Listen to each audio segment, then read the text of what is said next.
Welcome to Chart of the Week for the week of November 1st. This week we'll look at a few different aspects of the most recent employment data for Colorado. Colorado lost 2,100 jobs from August to September, falling to a total employment level of 2.46 million jobs. This is down 22,000 jobs compared to September of last year. So year over year, Colorado's lost 22,000 jobs, and the state is still down 151,000 jobs, or 5.8% since the job market's peak during July of 2008. In spite of job losses, Colorado's overall employment rate continues to be lower than much of the nation. Here we see the Colorado unemployment rate compared against the national unemployment rate. Unemployment in Colorado for September was 8.0% compared to 9.6% for the United States.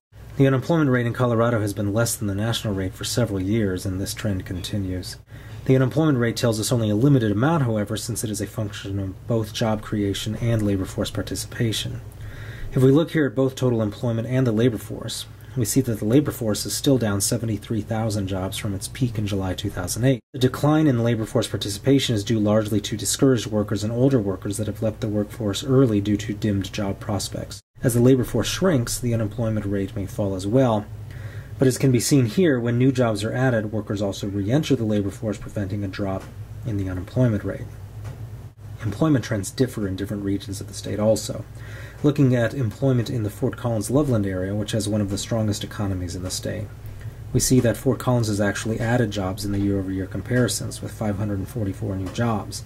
Since the September 2008 peak, Fort Collins-Loveland jobs are down 6,500 jobs, but total employment is now down 3.8% compared to the state's number of 5.8%. Here in the graph, we can see that the Fort Collins-Loveland area has outpaced the state in job creation. On the other hand, employment in Grand Junction is down 1,911 jobs in the year-over-year comparison and is still down 11.2%, or 9,005 jobs from 2008's peak jobs total. Here we can see that Grand Junction has lagged the state in its rate of new job creation.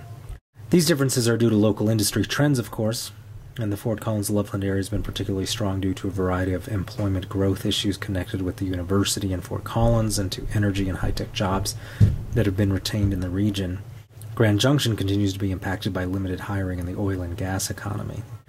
The Division of Housing tracks job creation in the service sector, given the connection between service sector employees and the demand for low-cost housing.